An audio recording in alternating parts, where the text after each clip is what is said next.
கர்த்தருடைய பரிசுத்த நாமத்திற்கு மகிமை உண்டாவதாக. ஜெபம் பற்றிய 5 வேத வசனங்கள் மூலம் உங்களை சந்திப்பதில் மகிழ்ச்சி அடைகிறேன். பிலிப்பியர் 4:6. நீங்கள் ஒன்றுக்கும் கவலைப்படாமல் எல்லாவற்றையும் குறித்து உங்கள் விண்ணப்பங்களை ஸ்தோத்திரத்தோடே கூடிய ஜெபத்தினாலும் வேண்டுதலினாலும் தேவனுக்கு தெரியப்படுத்துங்கள். 1 தெசலோனிக்கேயர் 5:17. இடைவிடாமல் ஜெபம் பண்ணுங்கள்.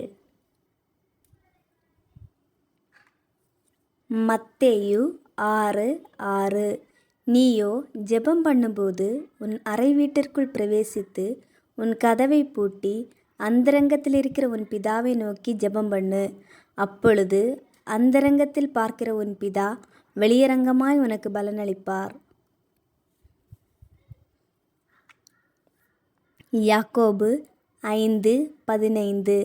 அப்பொழுது விசுவாசமுள்ள ஜெபம் பிணியாளியை இரட்சிக்கும். கர்த்தர் அவனை எழுப்புவார். அவன் பாவம் செய்தவனானால் அது அவனுக்கு மன்னிக்கப்படும். மார்க்கு 11:24. ஆதலால் நீங்கள் ஜெபம் பண்ணும்போது எவைகளை கேட்டுக்கொள்வீர்களோ அவைகளை பெற்றுக்கொள்வோம் என்று விசுவாசியுங்கள்.